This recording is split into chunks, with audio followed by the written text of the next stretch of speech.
Let's have a look at the ingredients what you need for the chicken korma.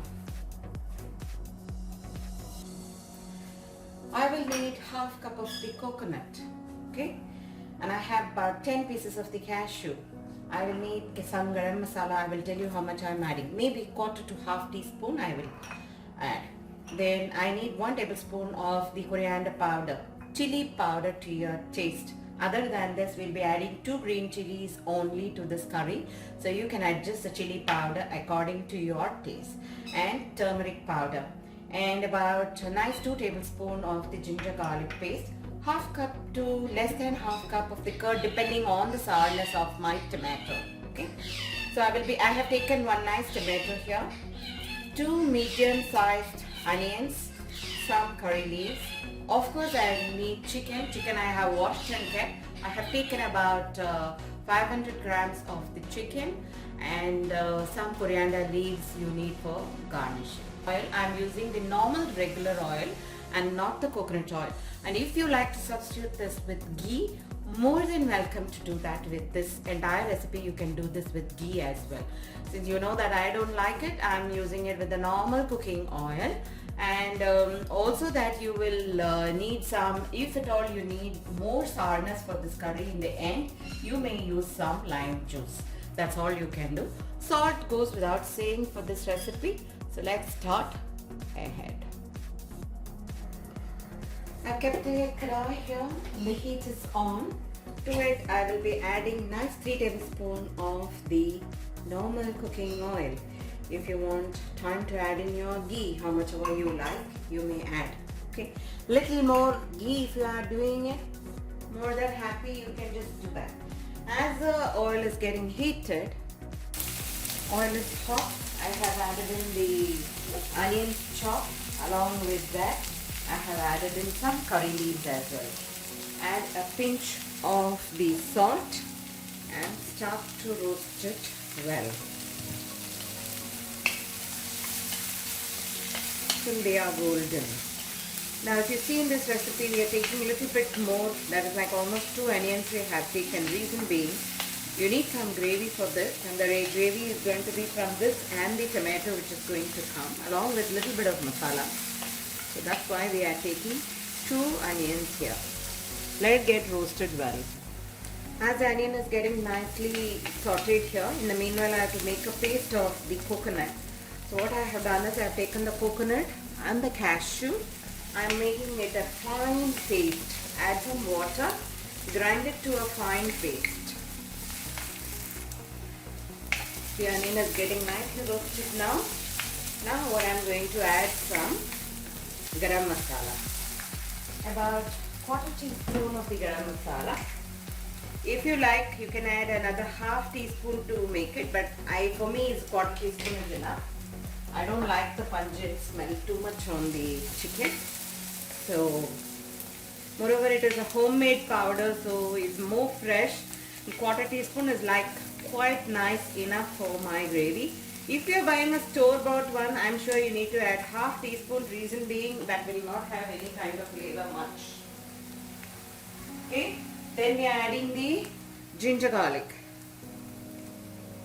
Along with the ginger garlic, I am going to add in the 1 piece of the green chili split. One I have kept for garnish. Okay.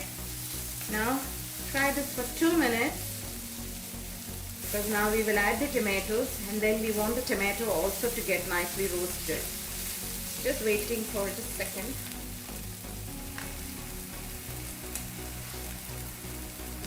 I'm adding in the 1 tomato what we had kept.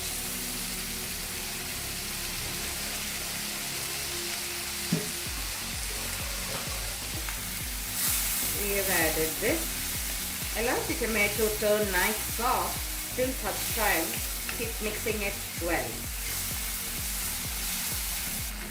Now I have taken the powders, that is the chili powder, then the coriander powder and the turmeric. I've added a pinch of water to it, say about 2 or 3 tablespoons of water to it, and I have made it a nice paste like, and I have added it here. Okay.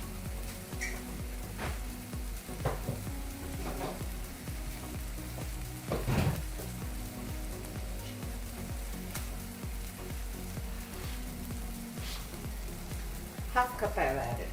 Okay. I'm going to give this a good mix. Allow for such time till the masala, all the rawness goes, and you'll see the oil starts to come up like. Now time to add in the chicken pieces, and then now we will add some salt also for the chicken. Now allow the chicken get cooked nicely in this masala. By then the masala also will get nicely mixed with the chicken and all the raw smell will go. Till such time the chicken is cooked, we're going to boil the chicken. Cover and keep and allow it cook. So I'm going to add some salt. Now if you feel your dish doesn't have spice, you can add even chili powder now. Adjust your chili and salt now. I'm going to close this up and allow the chicken get cooked in this masala very well.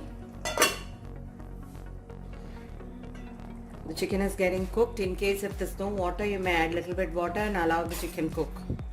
Chicken is cooked very well, and mix it very well here and there, otherwise they'll tend to get burnt down. And now I'm going to add in the coconut and the cashew paste what we have kept. I feel for me the spice is not enough for me. What I'm going to do is I'm going to add 2-3 green chilies flipped. See, like this. Like that. Okay. I'm just adding some coriander leaves. The lime sourness is just enough for me, and I feel only the spice was little less. So I have adjusted with little bit of green chilies there. And one boil and I will off the flame, and we're ready to go for plating. This is how we have made the chicken korma, and I am ready to do the plating.